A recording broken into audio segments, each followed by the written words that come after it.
আক্রমণ শুরু করছে আমেরিকা। যুদ্ধটা থামতে থামতেও শেষ পর্যন্ত থামলো না। আমেরিকা ট্রাম্পের জামানায় হয়ে উঠেছে আনপ্রেডিক্টেবল।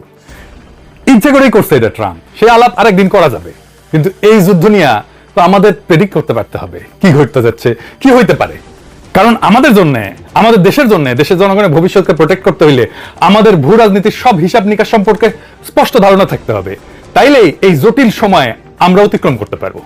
এই যুদ্ধে ইরান, আমেরিকা আর ইসরায়েলের শক্তি আর দুর্বলতাগুলো আমাদের খুঁটায় খুঁটায় জানতে হবে। আজকে ইসরায়েলের এক গোপন জিগবি দোষ সম্পর্কে জানবো, যার উপরে ইসরায়েলের সামরিক এবং অর্থনৈতিক শক্তি অনেকাংশে নির্ভর করে। কোন সেই দেশ?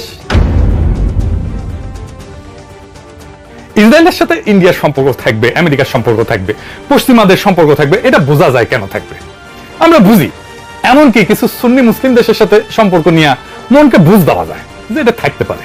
কিন্তু আজকের দিনে একটা শিয়া মুসলিম দেশ ইসরায়েলের ঘনিষ্ঠ মিত্র, এটা শুনলে কেমন লাগবে? নিশ্চয়ই খুব অবাক হইবেন। আবার উল্টা দিকে যে ইসরায়েল মুসলমান নামটা পর্যন্ত শুনতে পারে না, শিয়া মুসলমানদের নামটা পর্যন্ত শুনতে পারে না, ইরান যাদের একমাত্র শত্রু, তারা কিভাবে একটা মুসলমান রাষ্ট্রের সাথে, শিয়া রাষ্ট্রের সাথে গভীর রাজনৈতিক সামরিক সম্পর্ক, অর্থনৈতিক সহযোগিতার সম্পর্ক গড়ে তোলে। আজকে ইসরায়েলের এমন একটা গুপ্ত প্রেমিকের গল্প আপনাদের বলবো।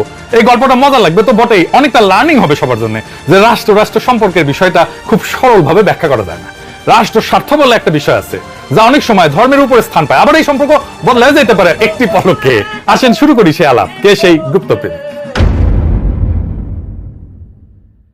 সেই গুপ্ত প্রেমিক আজারবাইজান।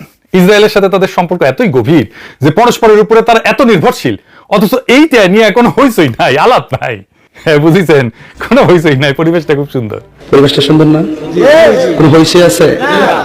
2009 সালে ফাঁস হওয়া একটা মার্কিন কূটনৈতিক তার বার্তায় আজারবাইজানের প্রেসিডেন্ট ইলহাম আলিয়েভ তার দেশের সঙ্গে ইসরায়েলের সম্পর্ককে একটা আইসবার্গ বা হিমশৈলের সাথে তুলনা করছিলেন। মানে হিমশৈল তো জানেন তো, যার 9 থাকে পানির নিচে আর 1 থাকে পানির উপরে। তো এইরকম পানির উপরে অল্প একটু আছে, কিন্তু ভিতরে অনেক গভীর। আজ প্রায় 2 দশক পর সেই হিমশৈল পানির অনেক উপরে মাথা তুলে দাঁড়াইছে। এটা এমন এক সম্পর্ক যা সমস্ত রাজনৈতিক ধারণাকে ভেঙে দেয়। একদিকে শিয়া সংখ্যাগরিষ্ঠ একটা মুসলিম দেশ, অন্যদিকে ইহুদি রাষ্ট্র ইসরায়েল, যাকে বেশিরভাগ মুসলিম বিশ্ব কূটনৈতিকভাবে দূরে রাখে। অথচ এই দুই রাষ্ট্র গত 3 দশক ধরে গড়ে তুলছে মধ্যপ্রাচ্যের অন্যতম স্থিতিশীল এবং গভীর কৌশলগত অংশীদারিত্ব। প্রশ্ন হলো কেন এবং কিভাবে? সোভিয়েত ইউনিয়নের পতনের সঙ্গে সঙ্গে আজারবাইজান স্বাধীনতা ঘোষণা করে 1991 সালের অক্টোবরে। মাত্র 2 মাসের মধ্যে 1991 সালের 25শে ডিসেম্বর ইসরায়েল আনুষ্ঠানিকভাবে আজারবাইজানের স্বাধীনতাকে স্বীকৃতি দেয়।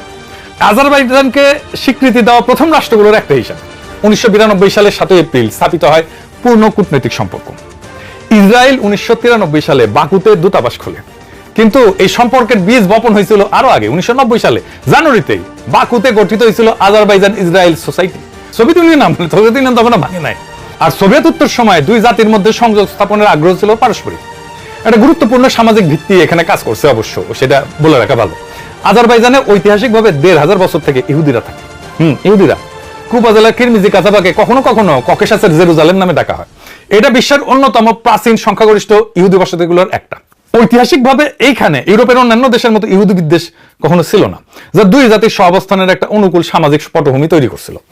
সম্পর্কের প্রথম বড় মোড় আসে 1997 সালে, যখন নেতানিয়াহু প্রথম ইসরায়েলি প্রধানমন্ত্রী হিসেবে বাকু সফরে যায় হেইদার আলিয়েভের, মানে এখন বর্তমান প্রেসিডেন্টের বাবা, কিন্তু ওর সঙ্গে সাক্ষাৎ করে। আর একটা গুরুত্বপূর্ণ মোড় 2010 থেকে 11 সালে, যখন আজারবাইজান সামরিক আধুনিকায়নের প্রয়োজনে ইসরায়েলি অস্ত্রের দিকে ঝুঁকে যায়।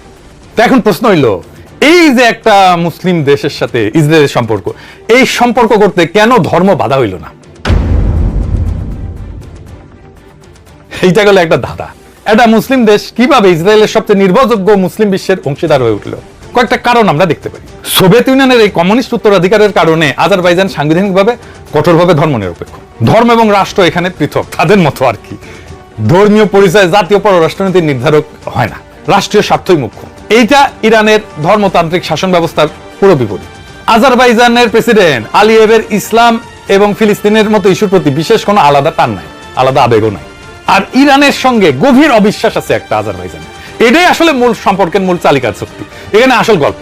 ভৌগোলিক ধর্মীয় নিকট্য সত্ত্বেও তেহরান এবং বাকুর সম্পর্ক দীর্ঘদিনের সন্দেহে ভরা। ইরানের দিক থেকে সন্দেহ কি? এটা জাতিগত আজেরি প্রশ্ন, মানে ইরানের বিপুল সংখ্যক জাতিগত আজেরি বাস করে।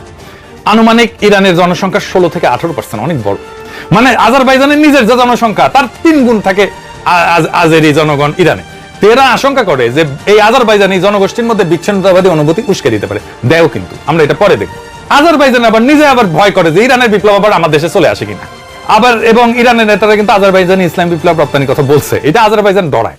ইনফ্যাক্ট ইরানের বিপ্লবের কারণে সোভিয়েত ইউনিয়ন ভয় পাইছিল যে ইরানের আশেপাশে থাকা মুসলমান প্রধান দেশগুলা ইসলামী বিপ্লব যেন না হয়ে যায়, সেই জন্য তারা আফগানিস্তানে আগ্রাসন চালাইছিল, একটা বাফার স্টেট চাইছিল। এই নিয়ে আমার একটা এপিসোড আছে, টাইম থাকলে দেখে নিয়েন।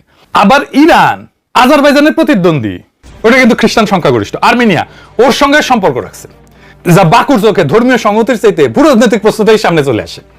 শত্রুর শত্রু আমার বন্ধু, এই যুক্তি সম্পর্কের ভিত্তি। উভয় দেশ ইরানকে অভিন্ন হুমকি হিসেবে দেখে। আজারবাইজান কিন্তু অনেকের সাথে সম্পর্ক রাখে, ইসরায়েল ছাড়াও তুরস্ক, রাশিয়া, ইউরোপিয়ান ইউনিয়ন, এমনকি ইরানের সঙ্গে কিছুটা সম্পর্ক তার আছে। এই কৌশলগত স্বাধীনতা আজারবাইজানের ভূরাজনৈতিক মূল্য বাড়াইছে। এখন দেখা যাক এই মৈত্রীতে দুই দেশ মানে ইসরায়েল আর আজারবাইজান কিভাবে উপকৃত হয়েছে। এই সম্পর্ক, ইসরায়েল আর আজারবাইজান সম্পর্ক, এটা প্রতীকী সম্পর্ক না, এটা অত্যন্ত বস্তুগত ম্যাটেরিয়াল সম্পর্ক। এর দুইটা প্রধান স্তম্ভ, জ্বালানি আর প্রতিরক্ষা। একে প্রায় অস্ত্রের বিনিময়ে তেল, এনার্জি ফর আর্মস এর অংশীদারিত্ব বলা হয়। ইসরায়েল কি পায়? জ্বালানি নিরাপত্তা পায়। আজারবাইজান ইসরায়েলের অন্যতম বৃহত্তম অপরিশোধিত তেল সরবরাহকারী।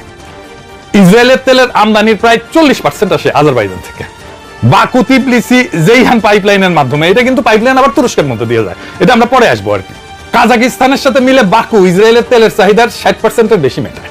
ইসরায়েলে কিন্তু তেল না, এটা তেলহীন দেশ। এই জন্য তেল ইসরায়েলের জন্য খুবই গুরুত্বপূর্ণ। ইরানের বিরুদ্ধে গোয়েন্দা উইন্ডো হিসেবে কাজ করে আজারবাইজান। আজারবাইজানের সঙ্গে ইরানের প্রায় 765 কিলোমিটারের দীর্ঘ সীমান্ত আছে।